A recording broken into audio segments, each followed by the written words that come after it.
I was going to this particular river in the Canadian Arctic for the simple reason that Plummer's Great Bear Lake Lodge, which operates the only fishing camp there, blatantly advertises it as the best Arctic char river in the world. Of course, extravagant claims are common in the outfitting business, and some of them strain credulity. But this one was more verifiable than most. The all-tackle world record Arctic char, 32 pounds, 9 ounces, was caught from the Tree River in 1981. And since the early 1990s, the river has accounted for every fly rod tippet class record between 4 and 20 pound test. A world record could be a fluke, most are almost by definition, but 6 other record book fish in the space of a decade and a half seem pretty convincing. It was a tricky drift in conflicting currents, and there were jumbled rocks on the bottom that snagged my weighted streamer twice in a dozen casts. Then there was a thump I thought was another rock until it shook its head ponderously. The fish bulldogged in the side current for a minute or so, just long enough for me to innocently think I might be able to land it there. Then it rolled out into the white water and took me far into the backing in a matter of seconds. I felt as if I'd foul-hooked a piano. We finally got it to the net in a narrow slick 10 minutes later and 100 yards downstream. It was a hen about 35 inches long that Blackie guessed at 13 pounds. I was delighted to have landed her, but I was even happier about getting my fly line back. When I first read John Gierach's account of the char from the Tree River, I dreamed of one day traveling to the Arctic to film. That invitation came a few years later by way of Gierach's former guide, called Craig Blackie, now a research student working on a doctorate of fisheries biology. Gierach described Blackie as the most knowledgeable guide he'd ever met, more than suitable credentials in my book, and Craig was returning to the region to fish with a former Tree River manager, Trevor Novak, to fish and explore the area for the first time just as fishermen and not as guides.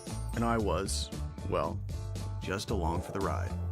Before traveling to the Tree, I met up with the team for a few layover fishing days at Great Bear, Craig and Trevor's old stomping grounds, where I quickly formed the opinion that the fisherman's unofficial goal during the Arctic summer is to avoid any sort of sleep for as many days as possible, a seemingly attainable end during a time of year and in a place where the sun hardly sets.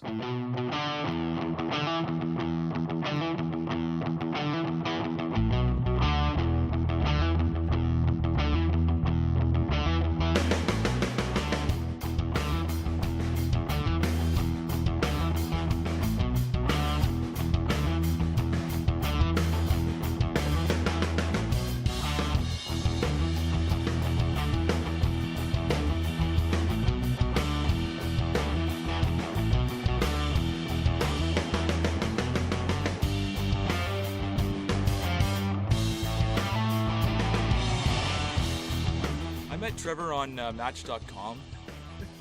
Trevor and I have been friends for a long time. We grew up ski racing, and when I heard that there was another fellow fishing maniac like myself, we quickly became friends.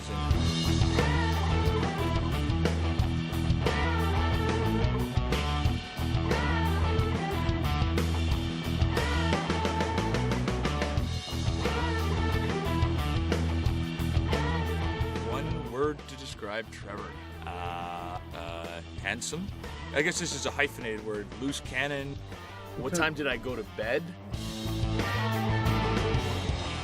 I don't think it was actually nighttime anymore when I went to bed. Wild man.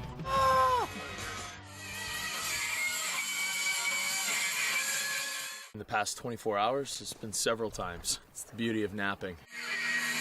That was a big solo.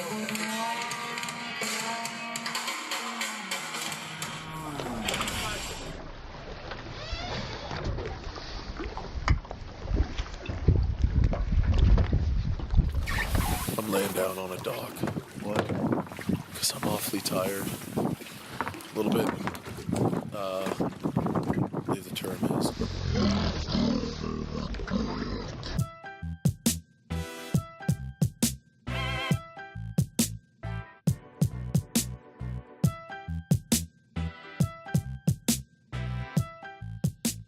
Despite varying opinions on the sport of these fish, the Arctic grayling makes the podium for one of the most enthusiastic dry fly species. While they're entertaining, the most sought-after fish in the area has to be the lake trout, and they come in varying sizes, from the easy-to-handle teeners to the bit larger handful variety.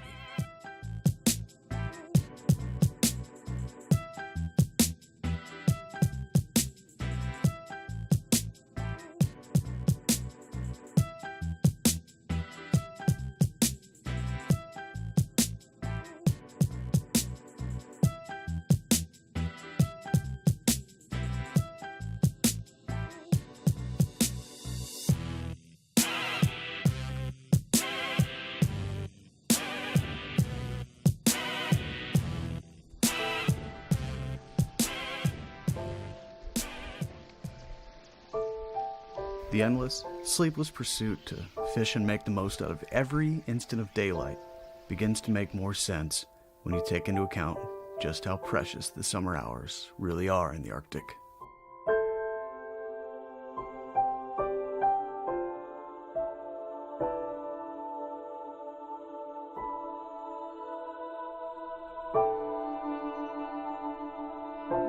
In reality, the majority of the Arctic year is dark, cold, and tough.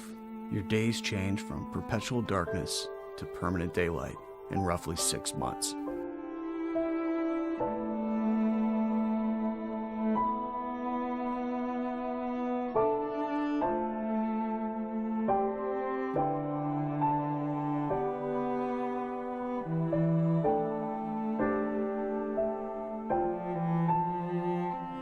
And summer is so fleeting, you can actually watch it vanish.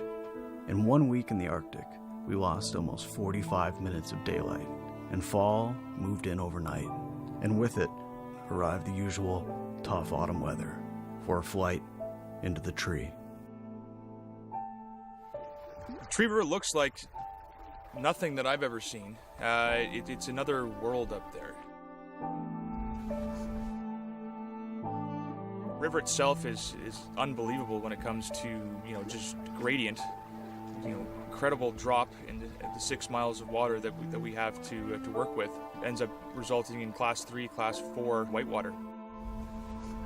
Being a manager at the Tree River is a tough job, but I think being a manager at any fishing camp is a tough job. And it made me realize the commitment that one has to make if they're willing to say, the heck with this life, I'm gonna go live off the land. And it's it's a great idea, but it's difficult. I think everything in my life I do nowadays, right down to having my daughter this past spring, I always tell myself that if I could go up and run the Tree River for an entire summer, I could do anything. I've sort of lived by that code. But more than anything, it taught me the meaning of what a hard day's work is all about. When I go fishing, the soundtrack I hear in my head, guitar chords go.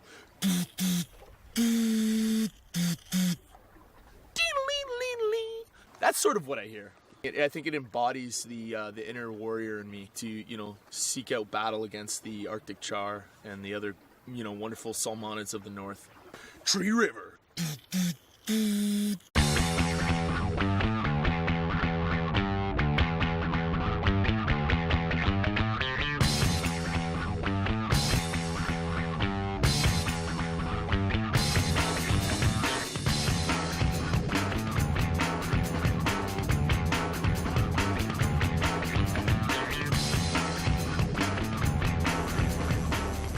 I think you look at that water and you think to yourself, why on earth would anyone in their right mind fish here? You go from a 8 foot waterfall to a couple of massive standing waves, and it just continues to tumble, with all kinds of velocity and power. The relay pool is, it's a side eddy below a waterfall.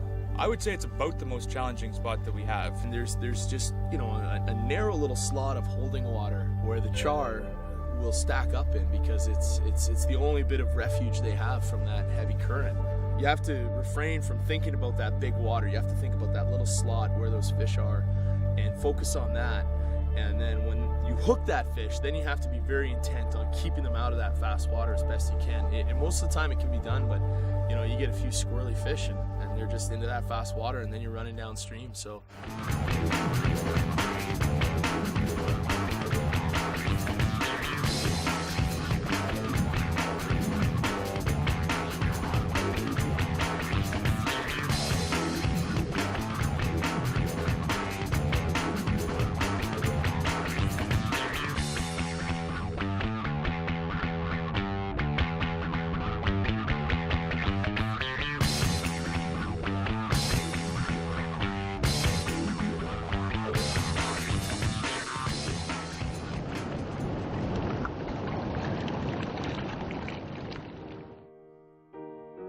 the char are really unique.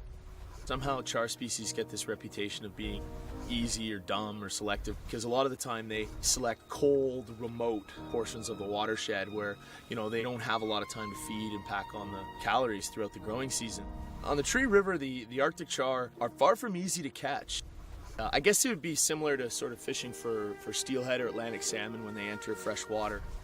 The only difference is Arctic char don't have that long storied culture and history surrounding the pursuit the way Atlantic salmon and steelhead do. So it becomes this empty canvas, like where do you begin?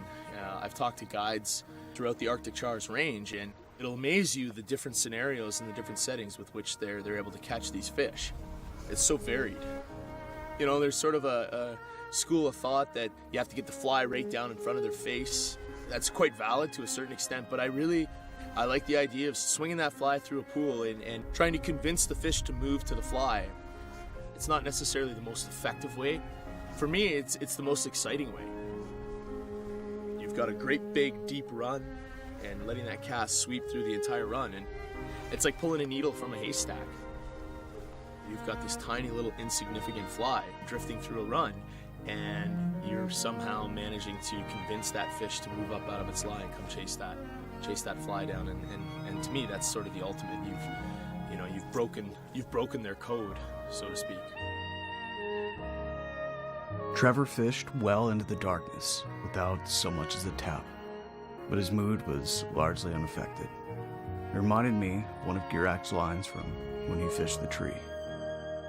Anyone who's gone after an anadromous fish that run into freshwater rivers to spawn understands that, like salmon and steelhead, they'll bite or not for reasons of their own.